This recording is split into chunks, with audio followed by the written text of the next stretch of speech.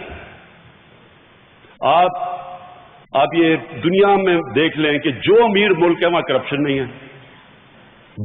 جدھر خوشحالی ہے وہاں کرپشن کم ہے ہی نہیں. اور جدھر جو غربت ہے، وسائل کے باوجود کانگو کے اندر ہر قسم کا ہیرا جواہرات ہے، نائجیریا میں تیل ہے، لیکن غربت ہے. اور شاید ہی میں آپ کو جو میرا یہ 100 دن کے اندر میں نے جو چیزیں سامنے آئی ہیں، جو اللہ نے پاکستان کو وسائل دیے شاید ہی کسی ملک کو دیے. لیکن ہم آج ہیں ہی صرف پیچھے رہ گئے، صرف ایک چیز سے، کرپشن کی وجہ سے. یہ کرپشن دو چیزیں کرتا ہے جو آج آپ کی 100 دنوں میں. اور ہمیں کیا چیزیں پتہ چلی؟ جو اداروں کے حال دیکھے، جس طرح کے اداروں کے حال ہے، یہ صرف کرپشن کی وجہ سے تباہ ہوئے ہیں. میں نے پیسہ بنانا ہے، میں ہوں پرائم منسٹر، میں جب تک پاکستان کے اداروں کو تباہ نہیں کروں گا میں پیسہ نہیں بنا سکتا. لہذا مجھے ایف بی آر تباہ کرنی پڑے گی. اور جب میں ایف بی آر تباہ کروں گا تو ملک پیسہ ٹھیک نہیں کر سکتا، کیونکہ جو ادارے نے پیسہ اکٹھا کرنا اسی کو میں تباہ کر رہا ہوں اپنی چوری بچانے کے لیے. نیب کے اوپر اپنا آدمی بٹھا دوں گا، نیب کے اندر اپنی بھرتیاں کروا دوں گا. وہی نیب اگر میں نے اپنے آپ کو بچانا ہے، وہ پھر نیب باقی بھی بڑے بڑے ڈاکوؤں کو بچائے گی، صرف چھوٹے چوروں کو پکڑے گی. اسی طرح S C C P, F B R, ایک ادارے کو انہوں نے تباہ کیا پیسہ بنانے کے لیے. اور میں شروع اس سے کر رہا ہوں اس لیے کہ آپ کو اندازہ ہو کس لیول کی چوری ہوئی ہے اس ملک پہ. لوگوں کو اندازہ ہی نہیں ہے، مجھے بھی نہیں اندازہ تھا کتنی چوری ہوئی. ہم تو سنتے تھے، اب تو اندر اداروں سے پتہ چل رہا ہے، اور پتہ چلتا جا رہا ہے. ہر روز کو نئے انکشاف ہو جاتے ہیں. جب یہ بڑی شور مچا کے اسمبلی میں میں اب پھر سے میں کہتا ہوں، میں ساری اپوزیشن کو نہیں کہہ رہا، میں صرف وہ چند لوگوں کو کہہ رہا ہوں جو گلا پھاڑ پھاڑ کے جمہوریت خطرے میں ہے. میں صرف ان کی بات کر رہا ہوں. ان کو خوف کیوں ہے؟ کیونکہ آپ کو پتا چلے گا اس ملک کو لوٹا کیسے گیا ہے. اور جب تک ہم اس کے اوپر قابو نہیں پاتے پاکستان کا کوئی فیوچر نہیں ہے. تو میں آپ کو بتاؤں گا پہلے تو ہم نے اس کے اوپر کیا کیا 100 دنوں میں. لیکن اس سے پہلے میں یہ کہنا چاہتا ہوں کہ نیب بدقسمتی سے ہمارے نیچے نہیں ہے، آزاد ادارہ ہے. نیب کے اندر کوئی بھرتی، ایک چپڑاسی بھی نہیں ابھی تک ہم نے بھرتی کروایا. ساری پہلے کی اپوائنٹمنٹس ہیں. اس لیے جو نیب کرتا ہے ہم اس کے ذمہ دار نہیں ہیں. میرے خیال میں نیب اس سے بہت بہتر پرفارم کر سکتا ہے.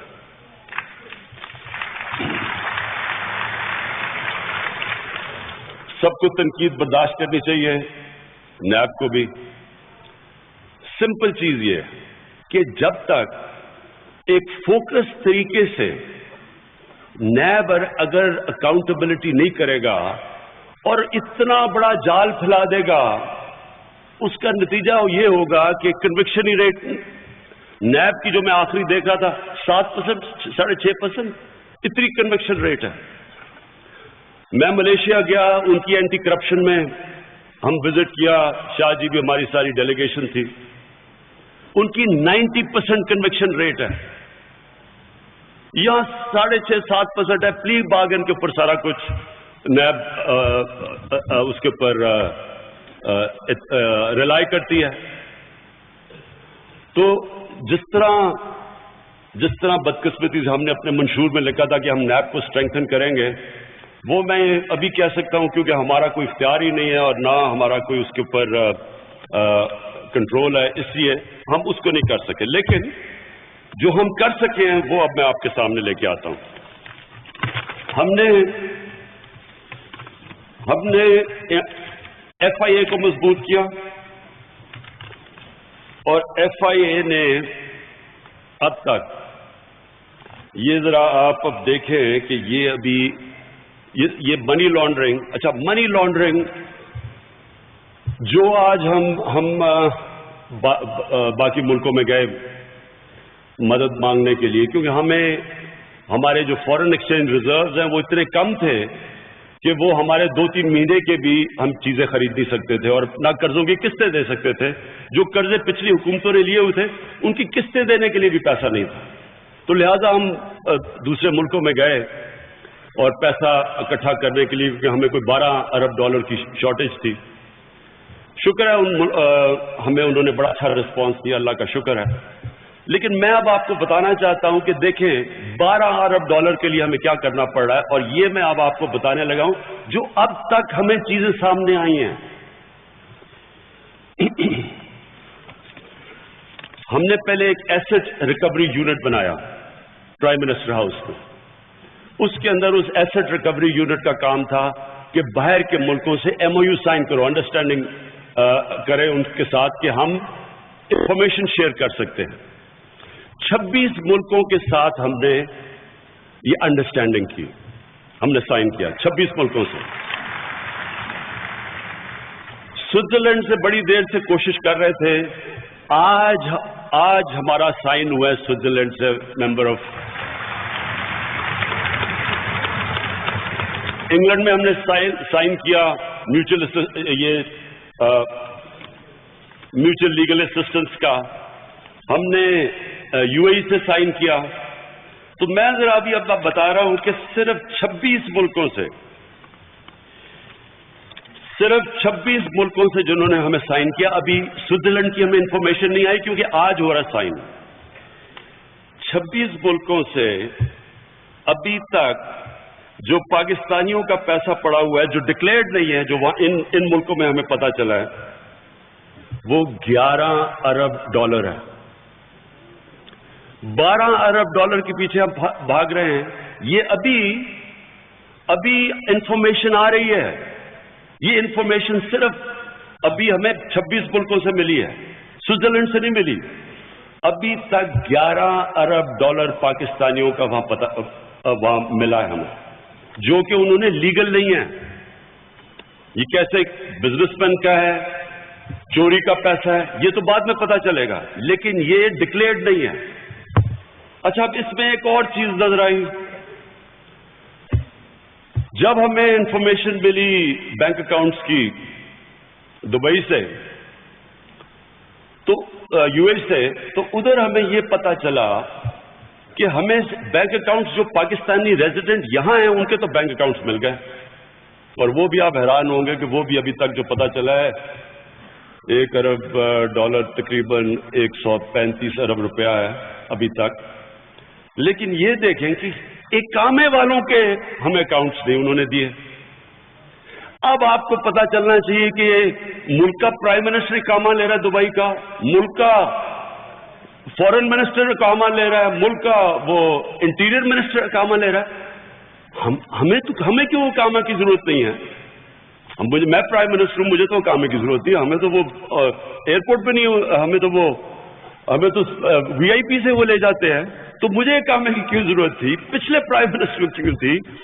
کیونکہ اگر آپ کو اقامہ مل جائے، آپ کا بینک اکاؤنٹ وہ نہیں ہمیں بتاتے، وہ دبئی شہری ہیں، صرف پاکستانی شہریوں کا اکاؤنٹ ملتا ہے. تو ہم جب بھی کہیں بھی دنیا میں اکاؤنٹس منگوائیں گے پاکستانیوں کے، ان کے اکاؤنٹس نہیں آئیں گے. تو اب آپ سمجھائیں کہ یہ ملک کا جب پرائم منسٹر، ملک کے وزیر وہ اقامہ لے کے بیٹھے ہوئے ہیں کیونکہ وہ منی لانڈرنگ کر رہے ہیں، تو وہ یہ کیسے منی لانڈرنگ روک سکتے ہیں؟ دبئی میں صرف پچھلے 4 سالوں میں پاکستانیوں نے $9 ارب کی پراپرٹیز لی ہیں. کسی نے کچھ نہیں کیا؟ کیا ان کو فکر نہیں تھی کہ اس ملک میں ہمارے پاس ڈالر کی کمی ہے، ہم IMF کے پاس جا رہے ہیں؟ اچھا، IMF کا بھی سن لیں. پچھلے 25-30 سال میں بنگلہ دیش اور ہندوستان وہ بھی IMF کے پاس گئے ہیں ایک دفعہ. پچھلے 25-30 سال میں پاکستان کتنی دفعہ گیا ہے؟ 16 دفعہ. تو IMF سے قرضے مانگ رہے ہیں ایک طرف، اور کوئی آپ کو فکر نہیں کہ اربوں ڈالر پاکستانیوں کا باہر پڑا ہوا ہے. یہی چیک کر لیں کہ لیگل ہے یا نہیں لیگل. اور یہ جو منی لانڈرنگ ہو رہی ہے، یہ کیسے ہو رہی ہے؟ یہ اب FIA سے مزید اور پتا چلا ہے. یہ بھی پہلے سے ہو رہی ہے لیکن ابھی ہمیں پتا چلا ہے. اب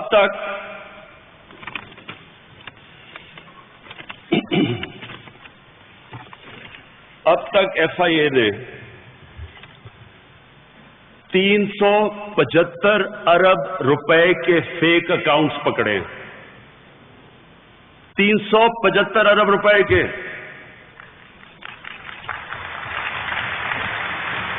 جن اکاؤنٹس، یہ فیک اکاؤنٹس میں جس میں سے یہ پیسہ آ کے گیا، اور یہ ہوتا ہے منی لانڈرنگ کا طریقہ. کمیشنز میں وہ گیا فیک اکاؤنٹس میں، ادھر سے نکل کے حوالے اور عمر کے لیے باہر چلا گیا. تو ہم یہ پہلی حکومت ہے جو منی لانڈرنگ کے اوپر ہاتھ ڈال رہی ہے. تو میرا یہ وعدہ تھا کہ کرپشن کے اوپر ہاتھ ڈالوں گا. کرپشن پہ ہاتھ ڈلے گا تب جب پہلے باہر کے ملکوں سے معاہدے ہوں گے، تاکہ جو باہر کا پیسہ اس کی آپ کو انفارمیشن ملے گی، اور پاکستان کے اندر وہ باڈیز بنے گی FIA، ان کو مضبوط کیا جائے گا تاکہ جو بھی اب منی لانڈرنگ کرے گا ان کے لیے مشکل ہوگا. سوئٹزرلینڈ سے جو ہم ان سے معاہدہ کیا، ہم چند سالوں پہلے کے اکاؤنٹس منگوا رہے ہیں.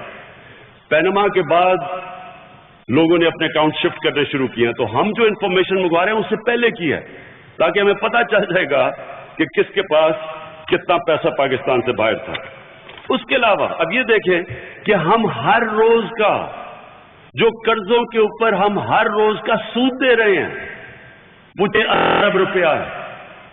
6 ارب روپیہ دن کا سود دے رہے ہیں ہم جو قرضے چڑھے ہوئے ہیں. دوسری طرف دیکھیں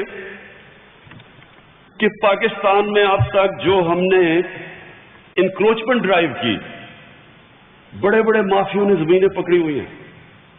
یہاں CDA کے پاس پیسہ نہیں ہے، لیکن CDA کی اب تک جو زمین ہم نے اینٹی انکروچمنٹ ڈرائیو میں پکڑی ہے، قبضہ مافیا سے نکالی، وہ 350 ارب روپے کی ہے.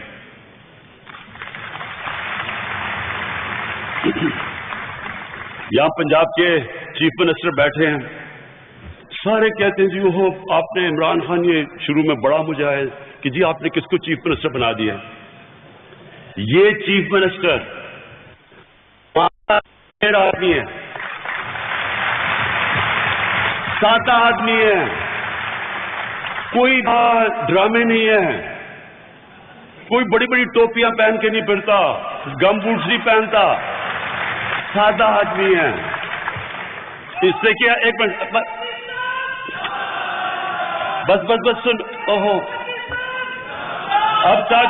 اب تک پنجاب نے 88,000 ایکڑ کی زمین قبضہ مافیا سے پکڑی ہے. اس کا کوئی ابھی اندازہ نہیں ہے کہ اس کی ایکچوئل اماؤنٹ کتنی ہے. اندازہ لگاتے ہیں کہ یہ 150 سے 200 ارب روپیہ ہے، اور ابھی اور پکڑی جا رہی ہے. اس کے علاوہ جو بجلی مہنگی کی ایک بہت بڑی وجہ ہے کہ بجلی چوری ہوتی ہے. یہ پہلی دفعہ، اور میں یہاں عمر ایوب جو ہمارے منسٹر ہیں، اسٹیٹ منسٹر، ان کو داد دیتا ہوں کہ پہلی دفعہ بجلی چوری کے پیچھے گئے ہیں. ہر سال بجلی کی چوری ہے 50 ارب روپیہ. اب تک 6,000 FIR کاٹ دیے ہیں بجلی کے بڑے بڑے چوروں کے اوپر. یہ میں آپ کے سامنے چیزیں وہ رکھ رہا ہوں جو آپ یہ سمجھیں کہ آپ کو تھوڑا سا اندازہ ہو کہ یہ ملک سے ہوا کیا ہے. ابھی تو اور اچھا، ابھی یہ کچھ بھی نہیں ہے، ابھی انفارمیشن آ رہی ہے، ابھی انفارمیشن کے ذریعے اور چیزیں نکل رہی ہیں، بڑی بڑی چیزیں نکل رہی ہیں. ڈرائیوروں کے نام پہ 4 بڑے بڑے فلیٹ ہے دبئی کے اندر وغیرہ وغیرہ، وہ چیزیں ساری سامنے آ رہی ہیں. اس لیے جمہوریت خطرے میں ہے کئی لوگوں کے لیے. اچھا جی، اب جو میں جس چیز کے اوپر خاص بات کرنا چاہتا ہوں وہ یہ جو میں سمجھتا ہوں کہ اللہ کی برکت آئے گی پاکستان پہ تب ہم بھی وہی مدینہ کی ریاست کے طرز پہ ہم بھی وہی احساس رکھیں گے اپنے کمزور لوگوں کے اوپر. میں پنجاب کے CM کو داد دیتا ہوں کہ میں نے جب دیکھا کہ ایک ایک پتہ نہیں ٹوپیاں بیچنے والا اپنے 4 5 سال کے بچوں کے ساتھ سڑک پہ سویا ہوا ہے. تو میں نے تو فوری طور پہ سی ایم کو کال کیا. میں نے کہا اس کی کچھ کرو. اگلے دن تو سی ایم نے جگہ لوکیٹ کی, 5 جگہ ڈھونڈی لاہور میں جدھر کے ہم ان کے لیے پناہ گاہ جو اسٹریٹ سڑکوں پہ سوتے ہیں. اور اس کے بعد پنڈی کے اندر انشاءاللہ ہمارا شروع ہونے لگا ہے, وہ بھی کراچی میں وہ ڈھونڈ رہے ہیں. میں نے گورنر عمران اسماعیل کو کہا ہے, اور مجھے ویسے بڑی خوشی ہوئی. ہمارے اسلام آباد کے کمشنر نے بھی ایک جگہ ڈھونڈ لی ہے پناہ گاہ کے لیے جدھر کے لوگ بیچارے سڑکوں پہ سوتے ہیں. سردیاں آ رہی ہیں, سوچیں ہم نے کبھی یہ نہیں سوچا تھا کہ سردیوں میں بیچارے مزدور سڑکوں پہ سوتے ہیں. تو مجھے یہ بڑی خوشی ہے. تو ہم نے پہلے فیصلہ کیا ہے کہ ہم ایک پوری اتھارٹی بنائیں گے پاورٹی ایلیویشن ایک نیٹ دینے کے لیے. اور وہ جو اتھارٹی ہوگی اس کے نیچے پھر ہم ساری ڈفرینٹ چیزیں لے کے آئیں گے کہ جو ہر چیز جو لوگوں کو غربت سے نکالتی ہے. وہ سب سے پہلے ہم نے فیصلہ کیا کہ ہم یہ جو بیماری ہے سٹنٹنگ گروتھ, یہ جو بچے اور پاکستان میں بدقسمتی سے 43% بچے سٹنٹڈ گروتھ ہیں جن کو غذا نہیں ملتی. پہلے 1000 دن کے اندر اگر بچے کو صحیح غذا نہ ملے, اس کے بعد مل بھی جائے غذا تو نہ اس کا ذہن پورا گرو کرتا ہے اور نہ اس کا جسم. اور یہ پہلی دفعہ ہم نے اس کے اوپر کام شروع کیا. پہلے پائلٹ پروجیکٹ کیا. اب وہ پائلٹ پروجیکٹ کے بعد ہم نے فیصلہ کیا ہے کہ ہم 40 لاکھ بچے اور عورتوں کو جو ماں پریگننٹ ہیں اور چھوٹے یہ 3 سال تک کے بچوں کو 40 لاکھ بچوں کو ہم ایک پروگرام کے تحت ان کو خاص طور پہ جو ٹرائیڈ اینڈ ٹیسٹڈ جو ایک پائلٹ پہلے کیا تھا ان کو ہم وہ غذا دیں گے جس سے یہ سٹنٹنگ کم ہوگی. اور ہماری کوشش ہے کہ ہم اپنے 5 سالوں میں 43% سے 30% کے اوپر سٹنٹنگ لے کے آئیں پاکستان میں. اس کے علاوہ ہم نے یہ جو BISC کا پروگرام ہے جو پہلے تھا اس کو ہم اور بڑا کر رہے ہیں. ہم انشاءاللہ 324 ارب روپیہ اس میں ڈال رہے ہیں 5 سال میں. اور صرف اس کا مقصد ہوگا کہ نچلے جو غریب طبقہ ان کو اچھا غربت کی بھی وجہ ہوتی ہے. کوئی اس لیے غریب ہوتا ہے کہ وہ معذور ہیں, وہ کام نہیں کر سکتے. کوئی اس لیے غریب ہوتے ہیں کہ وہ پڑھے لکھے نہیں ہیں, ان کو نوکری نہیں ملتی. کوئی غریب اس لیے ہوتے ہیں کہ بس ان میں کیپبلٹی نہیں ہوتی. اللہ نے ہمارے لیے, ہم انسانوں کے لیے وہ امتحان دے دیتا ہے کہ کیا کرتے ہیں ان لوگوں کے لیے جو زندگی کی ریس میں ہی نہیں کمپیٹ کر سکتے. تو یہ پہلے آئیڈینٹیفائی کر رہے ہیں کہ کس طرح کی کیا چیزیں غربت کاز کرتی ہیں, اور اس کے بعد پھر ہم ان کے لیے ایک اسپیشل پروگرام ڈیولپ کر رہے ہیں BISC کے نیچے. جس طرح میں نے کہا ہم صحت انصاف کارڈ لے کے آ رہے ہیں, اور ہم غریبوں کے لیے ابھی سے ہم نے 5 ارب روپیہ اخوت ایک بڑا زبردست NGO جو سود کے بغیر قرضہ دیتا ہے ان کو ہم نے 5 ارب گورنمنٹ نے دے دیا, اور انشاءاللہ آگے بڑھاتے جائیں گے, جس کا کام ہی ہوگا کہ غریبوں کے لیے گھر بنا سکیں. تو جو سب سے کمزور طبقہ ہے اس کے لیے انشاءاللہ اخوت کے لیے کریں گے. زکوٰۃ اور بیت المال کو بھی اس پاورٹی ایلیویشن اتھارٹی کے نیچے لے آئیں گے. ڈپلیکیشن بہت ہے. زکوٰۃ کیسے دیتے ہیں, بیت المال, اس کو ہم سارا ایک پلان کر کے کہ ایک پورا جو ہم غربت کو اٹیک کریں گے تو ان ساری چیزوں سے, ہاؤسنگ سے بھی, تعلیم سے بھی, ڈائریکٹ یہ جو نیا BISC کی جگہ جو نیا ایک ہم لے کے آ رہے ہیں پروگرام زیادہ بڑا, اس سے خوراک, یہ ساری چیزیں شامل کر رہے ہیں. تو ایک اوور آل پاورٹی ایلیویشن کا پورا پروگرام ہے, اور انشاءاللہ یہ میں ابھی خود لانچ کروں گا یہ جیسے ہمارا کمپلیٹ ہو جائے. اس کے ساتھ جو دوسری چیز ہے, دیکھیں جو دیہاتی علاقوں میں زیادہ غربت ہے, تو دیہاتی علاقوں میں غربت کے لیے ایک زبردست پروگرام ہم لے کے آئے ہیں چھوٹے کسانوں کے لیے. یہ بھی ان کے پہلے پائلٹس کیے گئے کئی ٹیسٹڈ پروجیکٹس ہیں. سب سے پہلے ہم نے یہ دیکھا کہ ایک غریب کسان 3 وجہ سے پیچھے رہ جاتا ہے۔ ایک اس کے پاس ٹیکنالوجی نہیں ہوتی، دوسری اس کے پاس پیسہ نہیں ہوتا، اور تیسری اس کے پاس نالج نہیں ہوتی۔ تو پہلے تو ہم ان چھوٹے کسانوں کے لیے پورا پروگرام بنا کے ایک ڈائریکٹڈ سبسڈیز دیں گے ان کو۔ ایک ہوتی ہے سبسڈی جو سب کے لیے چلی جاتی ہے، یہ فوکس کر کے چھوٹے کسانوں کو سبسڈیز دیں گے ان تین پہلے تو چیزوں میں کہ وہ ٹیکنالوجیکلی بھی وہ بہتر ہو۔ ہوتا یہ ہے کہ چھوٹے کسان، ایک غریب کسان کا وہ تقریباً آدھا ہوتا ہے جو کہ وہ پیداوار نکالتا ہے اپنی زمین سے۔ جو ماڈرن فارمر ہوتا ہے، جو پیسے والا ہوتا ہے، وہ کئی دفعہ دگنی نہیں تو 50% زیادہ اس کی پیداوار ہوتی ہے۔ تو اگر ہم ان کی مدد کر کے، ٹیکنالوجی دے کے، ان کی فائنینسنگ کر کے اگر ہم ان کی مدد کریں، آپ سوچیں کیا ہوگا؟ سب سے پہلے تو یہ ہوگا کہ پاکستان میں پیداوار بڑھ جائے گی، ہمارے پاس اور کراپس آ جائیں گی، ہمارے پاس موقع ہو جائے گا کہ ہم اگر اس کی پیداوار بڑھتی ہے تو ہم امپورٹ سبسٹیوشن کر سکتے ہیں، مثلا آئل سیڈز اگا سکتے ہیں۔ ہم جو آئل امپورٹ کرتے ہیں وہ یہی کسانوں کو ہم کہیں کہ جب پیداوار بڑھے گی تو وہ ان کے پاس زمین بچ جائے گی جس میں وہ آئل سیڈز اگائیں یا ایسی چیزیں جو کہ ہماری امپورٹ سبسٹیوشن کریں۔ اور اس کے علاوہ ہم نے ایک اور چیز کی کہ ہم نے چھوٹے کسانوں کی مدد کرنی ہے، ان کو سبسڈی دینی ہے، نئی ایگریکلچر مشینری دینی ہے ان کو۔ مثلا لیزر مشینری ہے، لیزر مشینری سے پانی کم استعمال ہوتا ہے۔ اگر آپ لیزر سے لیولنگ کرتے تو پانی کم آسان ہوتا ہے۔ تو ہم نے وہ بھی فیصلہ کیا کہ ہم ان چھوٹے کسانوں کے لیے سبسڈی دیں گے تاکہ یہ بھی اپنی لیزر لیولنگ کر سکے اپنی جگہ کی۔ پھر ہم نے ایک اور چیز، ایک لائف سٹاک کا بھی، میں ملیشیا تھا تو ملیشیا میں ہمارے پاس آئے انویسٹرز جو حلال میٹ میں انویسٹ کرنا چاہتے ہیں۔ اب یہ سوچیں کہ حلال میٹ کی انٹرنیشنل جو انڈسٹری ہے، جو ٹریڈ ہے، وہ 2000 ارب ڈالر ہے۔ 2000 ارب ڈالر میں پاکستان کہیں نہیں ہے، ہندوستان سے ہوتا ہے، یہاں کچھ نہیں ہے۔ اور یہاں میرے خیال میں دنیا میں 7ویں نمبر پہ، یا جہانگیر بتائے گا 8ویں نمبر میں جو ہماری گائے بھینسیں ہیں، کتنی ہم لائف سٹاک میں کتنے ہیں؟ 7-8 نمبر پہ ہیں۔ کوئی ٹریڈ نہیں ہے۔ اس کی وجہ میں آپ کو بتاؤں،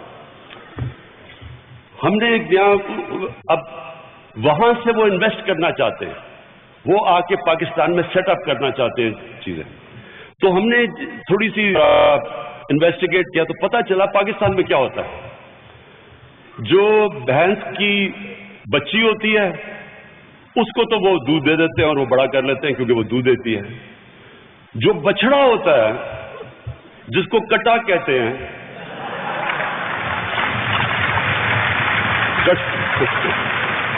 ریلو کٹا نہیں، کٹا، وہ اب اس کو دودھ نہیں دیتے، اس کو جلدی سے مار دیتے ہیں یا وہ حلال کر دیتے ہیں اس کو۔ ہم اتنی بڑی اپرچونٹی مس کر رہے ہیں کہ وہ جب بچڑا بڑا ہوتا ہے تو وہ سب سے تیزی اس کے اوپر جو گوشت آتا ہے، اگر ہم صرف ان کی مدد کر دیں کہ وہ بڑا ہو جائے اور وہ بھینس کو ہم اس کو ہم ایکسپورٹ کے لیے کریں، یہاں بھی گوشت سستا ہو جائے گا۔ وہ اتنا زیادہ ہے، یہ ابھی تک یہ ساری ریسورس ضائع ہو رہی ہے۔ اس کے لیے ایک پائلٹ کیا ہے، اب ہم پورا پروگرام کرنے لگے ہیں۔ ہم کسانوں کو پیسے دینے لگے ہیں تاکہ وہ اپنی بھینسوں کو بڑا کر سکے، یعنی اس کو سبسڈائز کر سکے کٹے کو۔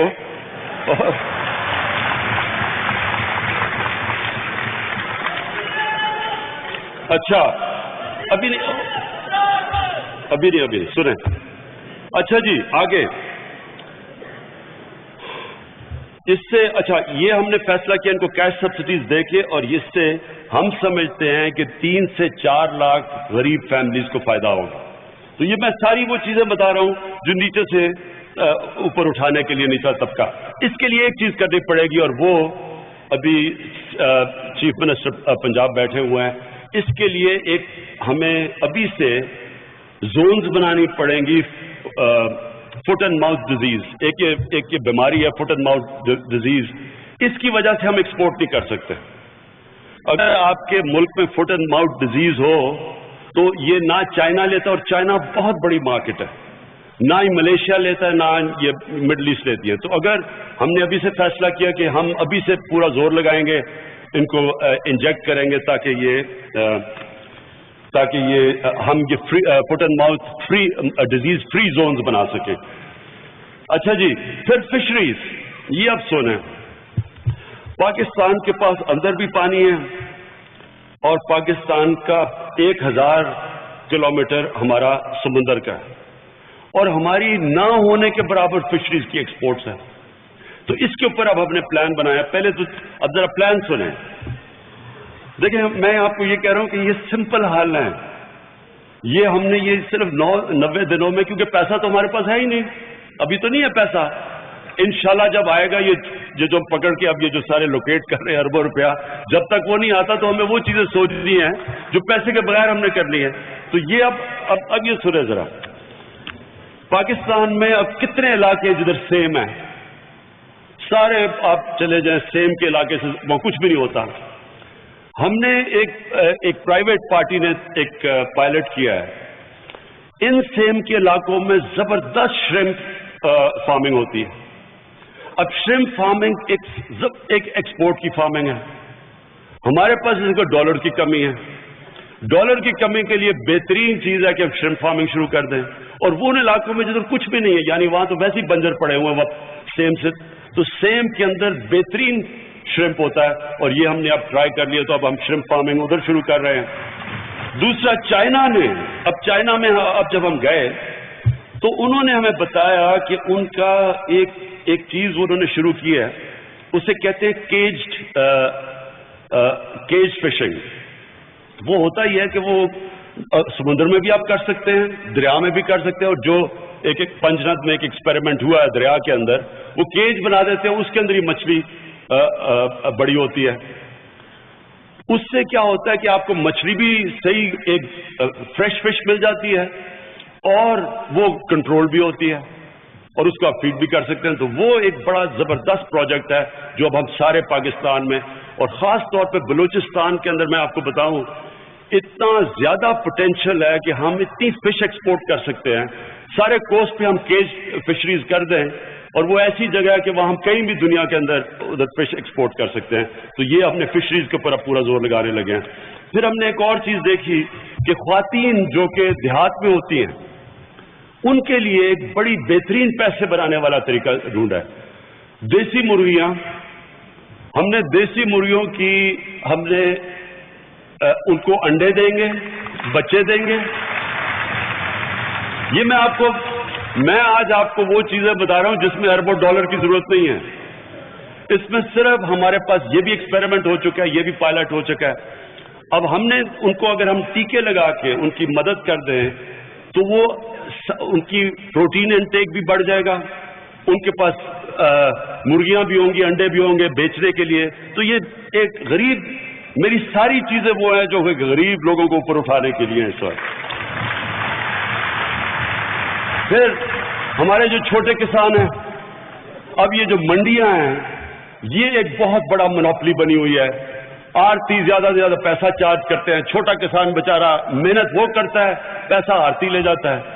اس کے لیے ہم نے فیصلہ کیا کہ ہم آرتی کا ہم کمپٹیشن پیدا کریں گے, زیادہ منڈیاں بنائیں گے, زیادہ موقع دیں گے. جب زیادہ منڈیاں بنیں گی, زیادہ آرتی آئیں گے, کمپٹیشن ہوگی, قیمت نیچے آئے گی اور کسان کو فائدہ ہوگا اس کا. پہلی جو منڈی ہے, چیف منسٹر پنجاب, آپ کو خوشی ہوگی سن کے کہ لاہور میں بڑی منڈی کا انشاءاللہ ہم اوپننگ کر رہے ہیں آنے والے دنوں میں, کیونکہ لاہور سینٹر ہے, چاروں طرف سے وہاں سے آتے ہیں پروڈیوس, تو ایک بہت بڑی اسٹیٹ آف دی آرٹ منڈی بنانے لگے ہیں ہم. یہ بھی ایک چھوٹے کسان کی مدد کرنے کے لیے. پھر پانی کا بہت بڑا ایشو ہے, تو میں پانی کا آپ کو بتا دوں. پانی ہم نے یہ ساری ریسرچ کی, ہمیں یہ پتا چلا کہ ہم اگر جو سارے ہمارے واٹر کورسز ہیں, جو نالے ہیں, ان کو پکا کر دیں, نہروں کو پکا کر دیں, اور اب وہ 5 سال میں جو خرچہ ہے ہم نے ایسٹیمیٹ کیا ہے, ہم ایک ایک چیز کا خرچہ بھی دیکھتے ہیں, 140 ارب روپیہ. لیکن اگر ہم 140 ارب روپے سے 70,000 کھالوں کو, واٹر کورسز کو ہم پکا کر دیں, تو ہم سمجھتے ہیں کہ پاکستان میں بادشاہ ڈیم سے زیادہ پانی اویلیبل ہو جائے گا. بادشاہ ڈیم دیر بھی لگے گی, بڑا کاسٹ ہے, یہ کاسٹ بھی کم ہے, اس سے بہت کم کاسٹ پہ بہت زیادہ نہروں, تو ہمارے پاس اور پانی کسانوں کے پاس اویلیبل ہو جائے گا. اور اس کے ساتھ ساتھ لیٹسٹ ٹیکنیکس ہم نے دیکھی ہیں کہ کم پانی کیسے کسان زیادہ اپنا پیداوار میں کرتا ہے, وہ بھی لیٹسٹ واٹر کنزرویشن ٹیکنیکس ہیں, وہ بھی انشاءاللہ ہم اپنے کسانوں کے پاس لے کے جائیں گے. اچھا جی, اب میں آ گیا, زیادہ دیر نہیں ہے کیونکہ موٹی موٹی چیزیں کہہ رہا ہوں جو میں وہ باتیں کہہ رہا ہوں کہ جس سے میرا عام آدمی اٹھے گا. اب میں اکانومی کے اوپر آتا ہوں. زیادہ تر تو اسد عمر نے باتیں کر لی اکانومی میں. دیکھیں, میں اکانومی کے اوپر بات کرنے سے پہلے جو امپورٹنٹ چیز سمجھنے کی ہے کہ سب سے پہلے اپنا مائنڈ سیٹ بدلنا ہے. دو طرح بدلنا ہے. ایک کہ ہماری بیوروکریسی کو, ہماری پولیٹیکل کلاس کو ایک چیز سمجھنی ہے کہ جب تک ایک انویسٹر پیسہ نہیں بناتا, انویسٹمنٹ نہیں آتی. سمپل چیز یہ ہے, اور یہ مجھے مہاتر محمد نے آج سے بہت پہلے بتائی تھی, پھر انہوں نے اس باری بتایا کہ جب انہوں نے ملیشیا کو اٹھایا تھا, ملیشیا ایک دم دیکھتے دیکھتے چلا گیا. ہم کہاں نیچے, ملیشیا, پاکستان اوپر تھا اور وہ آگے نکل گیا. آج 3 کروڑ ملیشیا میں لوگ ہیں اور ان کی ایکسپورٹ $220 ارب ہے. ہم 21 کروڑ ہے اور ہماری ایکسپورٹ $24 ارب ہے. تو مہاتر نے, انہوں نے کہا میں نے ویلتھ کریشن شروع کی, میں نے لوگوں کو پیسہ بنانے کا موقع دیا. جب لوگ پیسہ بناتے ہیں, جب ایک آدمی پیسہ بناتا ہے تو اور لوگ دیکھ کے ان کو پیسہ آنا چاہتے ہیں, اور لوگ آ جاتے ہیں, انویسٹرز آ جاتے ہیں. اور جیسے جیسے پیسہ بنتا ہے ویلتھ بڑھتی جاتی ہے اور خوشحالی ہوتی ہے, انویسٹمنٹ آتی ہے, نوکریاں ملتی ہیں, غربت کم ہوتی ہے. ہمارا بدقسمتی سے یہ رہا کہ اور بدقسمتی سے 1970 میں ایک بہت غلط فیصلہ ہوا کہ جتنے بڑے بڑے بزنس مین تھے ان کو پکڑ کے نیشنلائز کر دیا. اور جب ہم اور اس وقت سب سے پاکستان اوپر جا رہا تھا. سرمایہ کاری تو اس لیے ضروری ہے کہ اس کے بغیر نہ نوکریاں ملنی ہیں اور نہ ہمارے پاس فورن ایکسچینج آنا. دیکھیں, ہمارے اس وقت چار طریقے سے ہم یہ اس سکنجے سے نکل 16 دفعہ IMF کے پاس چلے گئے ہیں, کیونکہ ہر باری ہمارے پاس کرنٹ اکاؤنٹ ڈیفیسٹ ہو جاتا ہے, ہمارے پاس ڈالر کم ہو جاتے ہیں, ہمیں IMF کے پاس جانا پڑتا ہے. آج بھی اگر ہم اگر آج بھی انشاءاللہ یہ ہم سارا جب یہ فورن ایکسچینج کے سچویشن سے نکل بھی جائیں, اگر ہم نے 4 چیزیں نہ کی, پھر سال کے بعد 2 سال کے بعد IMF کے پاس جانا پڑے گا. وہ 4 چیزیں کیا ہیں؟ سب سے پہلے ایکسپورٹس بڑھانا. ساری اس وقت پالیسی ہماری جو مدد کر رہی ہے, ساری کوشش ہے ایکسپورٹر کی مدد کرنے کے لیے. نمبر 1, ان کے لیے ہم پہلے ان کے لیے اتنی زیادہ بجلی مہنگی تھی, گیس مہنگی تھی ان کے کمپیٹیٹرز کے مقابلے میں, بنگلہ دیش اور ہندوستان, کہ وہ مقابلہ ہی نہیں کر سکتے تھے. ان کی ایکسپورٹس آگے چلیں گی, ہماری نیچے چلی گئی. پہلے تو ہم نے ان کے لیے مقابلے والی قیمتیں لے کے آئے ہیں, لیکن ابھی اور بھی ان کی مدد کرنی ہے, ان کے لیے اور آسانیاں پیدا کرنی ہے. دیکھیں, پہلے مینٹلی فیصلہ کرنا ہے کہ جب تک ایک سرمایہ کار پیسہ نہیں بناتا سرمایہ کاری نہیں ہوگی. یہ فیصلہ کرنا ہے. تو ساری ہماری یہ جو ایز آف ڈوئنگ بزنس ہے کہ بزنس مین کے لیے آسانیاں پیدا کرتی ہے, یہ ہمیں مینٹلی فیصلہ کرنا پڑے گا, ہماری بیوروکریسی کو, ہماری پولیٹیکل کلاس کو. جب لوگ پیسہ بناتے ہیں تو اور لوگ آتے ہیں پیسہ. جس طرح شہد کے اوپر مکھیاں آتی ہیں, جیسی پیسہ بنتا ہے لوگ سرمایہ کاری شروع ہو جاتی ہے.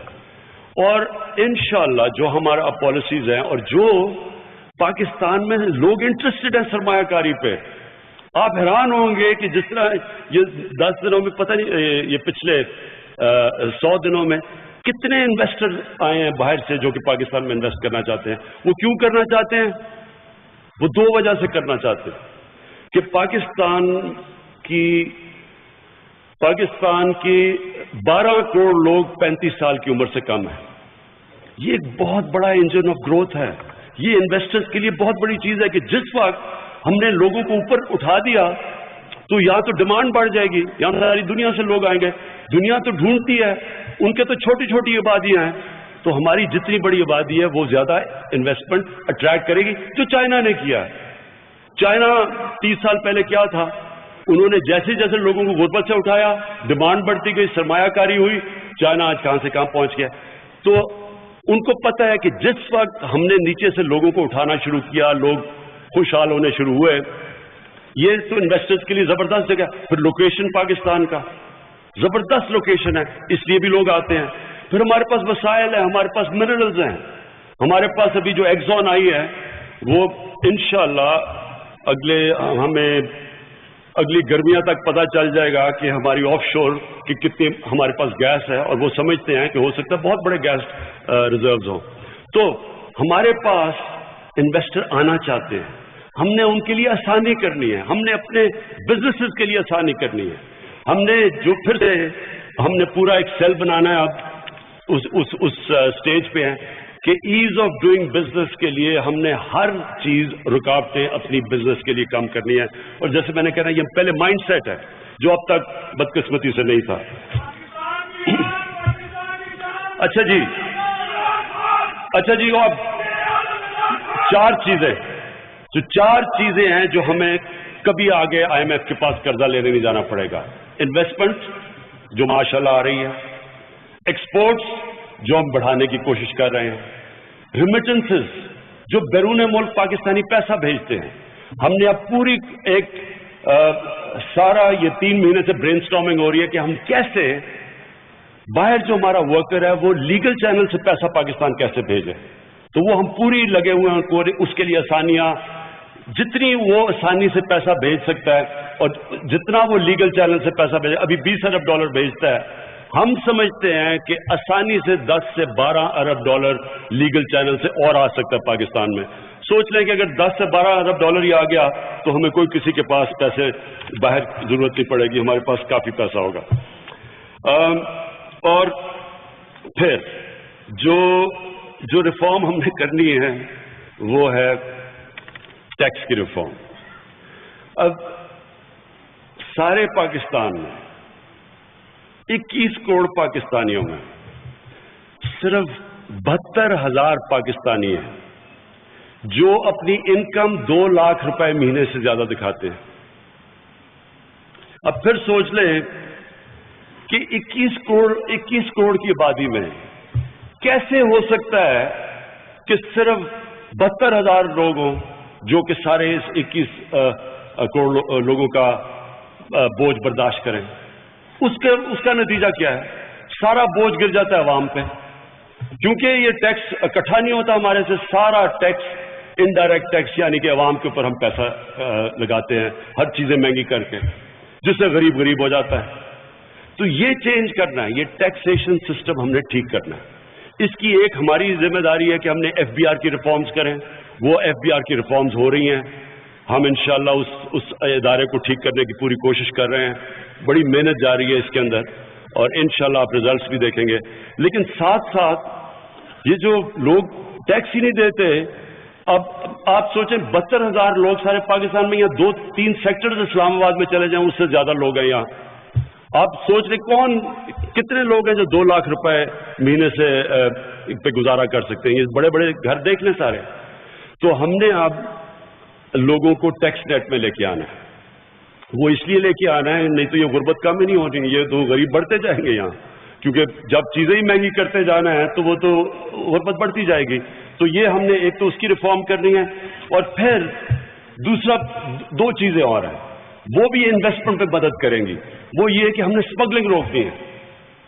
اب اسمگلنگ اس لیے روکنی ہے کہ آپ باہر سے کوئی آ کے انویسٹمنٹ کرتا ہے, وہ اپنی چیز وہ ٹیکس دیتا پورا, وہ ٹیکس دے کے اپنی بزنس چلاتا ہے, اور دوسرا آدمی اسمگلنگ کر کے سستی چیز لا کے اور وہ مارکیٹ میں لے آتا ہے, اس کی بزنس ختم ہو جاتی ہے. تو اس لیے انویسٹمنٹ ہی نہیں آ رہی. ایک بہت بڑی وجہ یہ ہے اسمگلنگ. تو اسمگلنگ کے اوپر بھی ہم نے ہاتھ ڈالنا ہے, اور ہم نے وہ جو لوگ اب اچھا جو ٹیکس دیتے ہیں ان کو نقصان ہوتا ہے, جو ٹیکس نہیں دیتے ان کو فائدہ ہوتا ہے. اور پھر تھوڑی دیر کے بعد ایمنسٹی ہو جاتی ہے تو وہ پھر سے بچ جاتے ہیں. اب آپ یہ سب، میں آپ کو ایک اور مثال دیتا ہوں کہ اس وقت ٹبیکو سگریٹس بنتے ہیں پاکستان میں. 2 کمپنیز جن کا شیئر 60% ہے، 60% ہے. 2 کمپنیز جن کا 60% شیئر ہے مارکیٹ کا، وہ 98% ٹیکس دیتے ہیں. اور جن کا شیئر 40% ہے مارکیٹ میں، وہ صرف 2% ٹیکس دیتے ہیں. تو جو وہ ٹیکس دے رہے ہیں وہ ان کو نقصان ہو رہا ہے. اسی طرح وہ جوتوں کا بھی 2 باٹا یا سروس وہ سارا ٹیکس دیتے ہیں، باقی جو جوتے ہیں وہ ٹیکس ہی نہیں دیتے. تو ہم کیا رہے ہیں، یہ بلیک اکانومی ہماری انویسٹمنٹ روک رہی ہے، ہماری خوشحالی روک رہی ہے، ہمیں آگے بڑھنے سے روک رہی ہے. ہمارے پاس پیسہ نہیں آتا. تو یہ پوری ٹیکس ریفارمز ہم کرنے لگے ہیں اور انشاءاللہ ایف بی آر کو بھی ٹھیک کرے اور باقیوں کو بھی. اچھا جی، اب جو ایک اور چیز، میں صرف موٹی موٹی چیزیں بات کروں، باقی تو ساری ہوگی. ٹورزم. ملیشیا کے اندر صرف ان کے پاس سمندر ہے، سمندر کے اوپر انہوں نے ریزورٹس ہوئی ہیں. ملیشیا کی سالانہ آمدنی ٹورزم سے $20 ارب ہے. $20 ارب. پاکستان کے پاس اللہ نے کیا کیا دیا ہے؟ پاکستان کے پاس تو پہلے 100 کلومیٹر کا سمندر ہے، اور گوادر کے پاس آپ چلے جائیں، جس طرح کی سمندر میں بیچز ہیں، جس طرح کا پانی ہے، شاید ہی دنیا میں کہیں ہے. پھر پاکستان کے پاس ریلیجس ٹورزم ہے. آپ نے جو کرتارپور دیکھا کل، یہ لوگ اس طرح ہندوؤں کی بھی سائٹس ہیں، سکھوں کی بھی ہیں، لیکن جو بدھزم ہے اس کا تو سینٹر ہے پاکستان.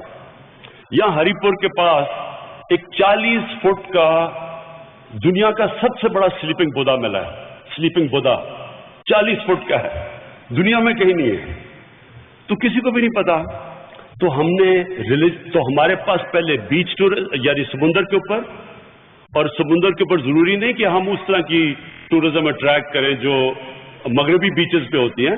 ہم اسلامک ٹورزم بھی اٹریکٹ کر سکتے ہیں اپنے کلچر کے اندر رکھتے ہوئے. ہم وہ ریزورٹس بنا سکتے ہیں، لیکن ہم ریلیجس ٹورزم بھی کر سکتے ہیں. اور جو ہماری پہاڑی علاقوں کی ٹورزم ہے، آپ یہ سوچ لیں کہ سوئٹزرلینڈ، یہ تو ملیشیا $20 ارب اگر ڈالر کماتا ہے، تو سوئٹزرلینڈ تو کم از کم اسے 3-4 گنا زیادہ کماتا ہوگا. تو ہمارے جو ناردرن ایریاز ہیں وہ دگنا سائز ہے سوئٹزرلینڈ کا. اور 6 جو دنیا کے ٹاپ سب سے اونچے پہاڑ ہیں، ان میں سے 6 پاکستان میں ہیں. تو ہمارے پاس تو ایسی اللہ نے جگہ دی ہوئی ہیں، اور ہم تو ٹورزم سے پیسہ ہی نہیں بناتے کچھ. تو ہم نے اب ایک نیشنل ٹورزم ٹاسک فورس بنائی ہے میرے نیچے. وہ سارے ملک کے اندر ہم ڈفرنٹ ایریاز کے اندر ٹورزم کا ہم پورا ایک میپ بنائیں گے، اور پھر ہم ایک صحیح معنی میں ٹورزم پروموٹ کریں گے. اور جو ہم ہر سال 4 یا 5 نئی ریزورٹس ہم اپنی پہاڑی علاقے میں کھولیں گے، اور ہم ایکولوجیکل ٹورزم کریں گے. یعنی ہم وہ ٹورزم نہیں کریں گے جو ہمارے علاقے تباہ کرے. اللہ کا شکر ہے ہمارے علاقے بچے ہوئے ہیں، خوبصورت ہیں، دنیا میں کیسے علاقے نہیں ہے. تو ہم ان کو بڑا دیکھ کے میس ٹورزم نہیں کریں گے، سلیکٹڈ ٹورزم جس سے پیسہ آئے. اور وہاں خاص طور پہ پہاڑی علاقوں میں یہ سب سے بہترین طریقہ ہے غربت دور کرنے کا. جو پختونخوا میں آدھی ہوگی غربت، 2013 سے 2018 میں پختونخوا میں غربت آدھی ہوئی، اس کی ایک بہت بڑی وجہ ٹورزم تھی. اچھا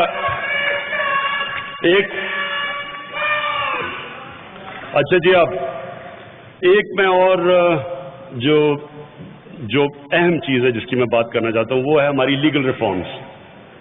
ہم نے اب 6 لیجسلیشن نکال لی ہے جس میں ہم لیگل ریفارمز کرنے لگے.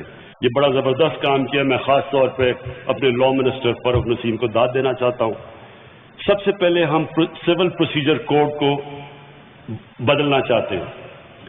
اس کی سب سے بڑی خاصیت یہ ہوگی کہ 1.5 سال کے اندر 1 سے 1.5 سال کے اندر عدالت کو فیصلہ کرنا پڑے گا. یہ جو کیسز ہیں جس کی وجہ سے قبضہ گروپ بنے ہوئے ہیں، جو 20-20 سال کیسز چلتے ہیں، وہ ختم تب ہوں گے یہ جو ہم جو امینڈمنٹ لے کے آ رہے ہیں اس میں. اس کے بعد ہم ایک اسپیشل لا لے کے آ رہے ہیں.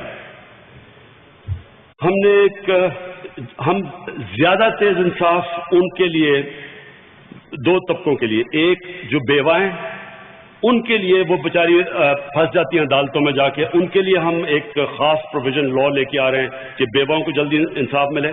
اور دوسرا، خواتین کو جو انہیرٹ کرتی ہیں، جو ان کی پراپرٹی رائٹ ملتا ہے ان کو، یہ انفورس کریں گے کہ ان کو ملے. یہ قانون بنے گا کہ یہ صرف یہ نہیں کہ ان کو رائٹ جو ہے پراپرٹی میں، ہم یہ انشور کریں گے کہ خواتین کو ان کا حق ملے، کیونکہ شہروں کے باہر تو بیچاری عورتوں کو حق ہی نہیں ملتا ان کا. کہ میں نے تو دیکھا ہے کہ سارا جو شریعہ میں بھی ان کو حق دیا ہوا ہے وہ بھی خواتین کو نہیں ملتا. تو یہ ہم اسپیشل یہ دوسرا قانون لے کے آ رہے ہیں. تیسرا قانون ہم اوورسیز پاکستانیز کے لیے لے کے آ رہے ہیں کہ وہ بیچارے آ کے یہاں گھر خریدتے ہیں، محنت کرتے ہیں، اور جب یہاں آتے ہیں تو ان کے گھروں کے اوپر قبضے ہو جاتے ہیں. ان کے لیے ایک اسپیشل ہم قانون لے کے آ رہے ہیں ان کو پروٹیکٹ کرنے کے لیے.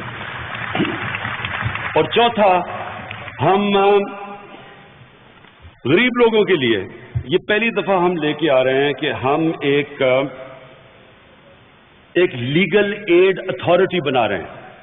جو غریب آدمی ہے، اگر اس کے پاس پیسہ نہیں ہے وکیل کرنے کے لیے، تو اب ایک لیگل ایڈ اتھارٹی بنے گی.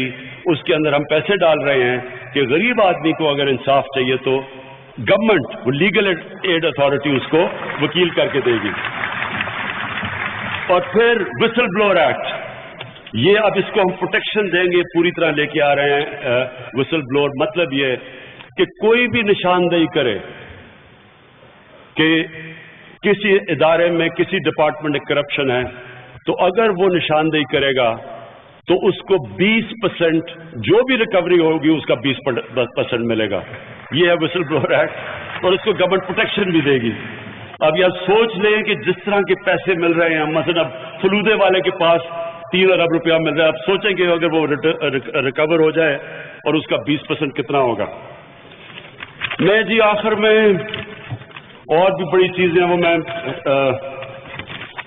میں صرف آخر میں ایک چیز اس پہ ختم کرنا چاہتا ہوں، اور وہ یہ کہ مجھے پتہ ہے اس وقت کہ ہمارا تنخواہ دار طبقہ، ہمارے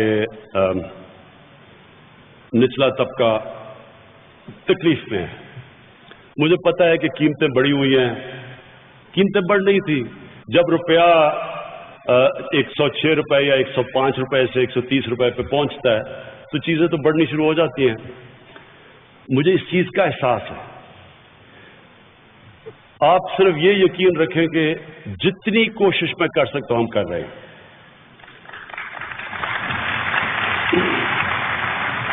سب کو اپنی ساری منسٹریز کو میں نے کہا ہوا پیسے کٹ کریں.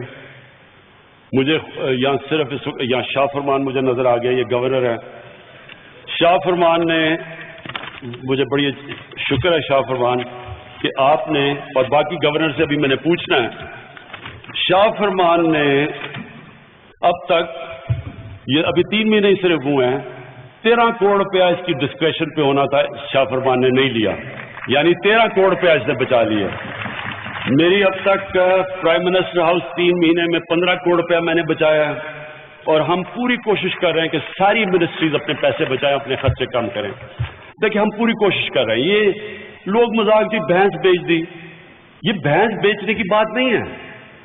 ہم ایک طرف لوگ بھوکے مار رہے ہیں بیچارے، لوگوں کے پاس کھانے کے لیے پیسہ نہیں ہے، اور ہم عوام کے پیسے پہ اپنے اوپر خرچ کریں. یہ جس کو بھی کوئی آخرت کا خوف ہو ایسے نہیں کرتا. یہ میں کوئی کسی کو دکھانے کے لیے نہیں، اس لیے کر رہے ہیں کہ ہمیں ڈر ہے کہ ہم نے اپنے اللہ کو جواب دینا ہے. اس لیے بس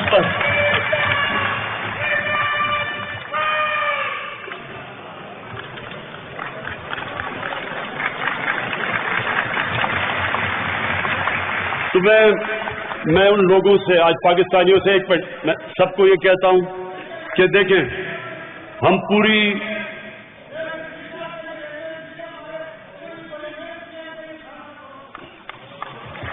شیخ صاحب آپ کا خاص فین آیا ہوا ہے، وہ ریلوے میں بڑی محنت کر رہے ہیں شیخ صاحب. تو میں آپ سب سے یہ کہتا ہوں کہ ہم انشاءاللہ پوری کوشش کر رہے ہیں. آگے آنے والے دن آسان نہیں ہیں، مشکل ہے. جب آپ قرضے لیتے ہیں لوگوں سے اور 10 سالوں کے اندر